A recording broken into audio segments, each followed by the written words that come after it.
Let's talk about zeroing an IR laser. We get this question a lot. What's the best way to do it? In this video, we're going to walk you through it and keep it as simple as possible and show you that it's not as hard as it may seem. Here I have one of my personal rifles, and I have a D-ball I-squared mounted at 12 o'clock. Alright, so basically there's a lot of different ways on quad rails that you can mount a laser, and we realize and we understand that. However, we typically recommend, if your space allows it, to mount at the 12 o'clock. I typically like to mount at 12 o'clock simply because I already know my height over bore for my red dot optic, which would be much the same for your laser, and the only thing I ever have to account for, since I know the offset height over bore, is going to be a windage offset. But we'll show you what we're talking about here in a few minutes on this target. So I'm going to show you a target that was designed by TUMBLR Group. It basically is of the constant offset method, which is the same thing I'm speaking of when I say your point of aim and point of impact will have a constant offset with each other. So by design, if you try to zero an IR laser, or a visible laser for that matter, to be point of aim, point of impact over your bore, eventually that path will intersect, because if your laser is offset to the right or left and not directly in line with your bore, it is going to have to be angled. If you zero it, point of aim, point of impact, at 50 yards, past 50 yards, it would eventually intersect and cross and go the opposite way. So what you see it from in 50 yards may be a bullet strike to your right of where your laser is setting. Past 50 yards, you may eventually see it drift to the left. So basically, if you zero with the constant offset method, whether your IR laser is to the left or your right of your bullet impact, at 5 yards or 200 yards, going beyond that, it's going to maintain being either right or left constantly, no matter the yard or distance. Alright, these are the targets from TUMBLR Group.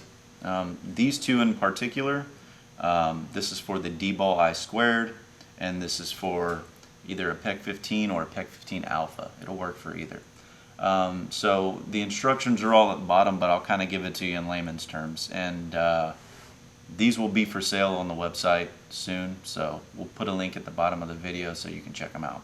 The way that this is designed is it has a piece of reflective tape here at dead center of your bullseye.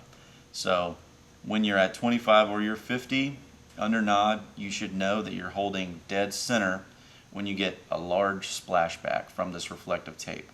And it's pretty easy to spot, and we'll show you in a video later. You can definitely notice when you're dead center. So while you're holding dead center, your bullet impact at 25 should be in this green circle, and at 50 should be in the red circle. So obviously you're going to have your offset, and it's different between both targets, but for the I-squared in particular, your offset is, your bullet impact is going to be to the right of where your laser is landing. So 25 meters you're green, 50 you're going to be in the red as far as impact goes. This was designed, each square is a centimeter, which also happens to be, for every one click is a centimeter movement on the lasers of these two kind in particular. So just like zeroing your rifle with a red dot or your iron sights, you would put dead center wherever your shots land, you rope it in from there and make your adjustments accordingly. We'll go out to the range, we'll give you some demonstration and show you how this works.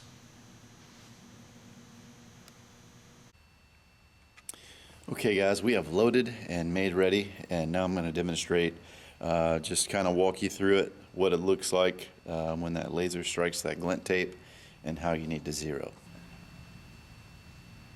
Let's fire up a laser check here. Alright, hopefully you should be seeing that downrange. What you're going to notice is that you'll see a lot of bloom. That's just natural. IR lasers tend to bloom depending on what they fall on.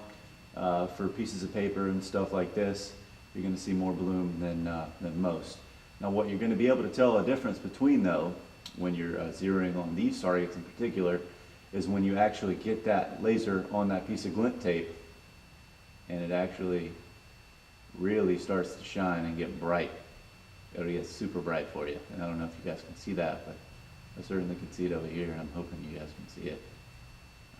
Anyway, so what you want to do is you want to make sure your IR laser is on that glint tape, and hold it as steady as possible and break your shots, and see where our reference point is for getting this rifle zero to the laser, or the laser zero to the rifle rather.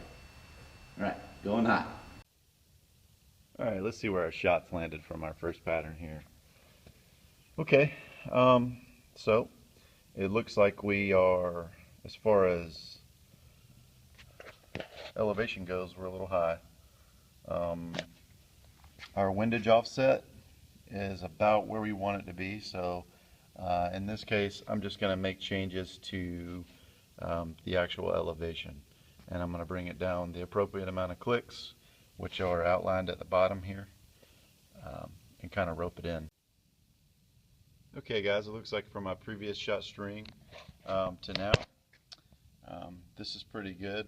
Again, when you're at the 25 meters, which is what this range is, you want to be within the green circle, and at 50 you want to be in the red circle. So I mean to make a minute adjustment to put me in the center of this circle, but overall that's how easy it is. Again, you don't have to have one of these targets. Simply, you know, just a regular bullseye target will work just fine. On the new D-Ball i2s, there's a low power setting, so just I would recommend using the low power setting on the IR laser so that you can get a finer aiming point depending on whether it's black or white bullseye dot. Either way, and you can kind of rope it in from there. Alright, now that you guys have seen how to zero an IR laser, check the bottom of this video. We're going to put a link where you guys can go and purchase these targets. They will be available for all the popular lasers that we sell.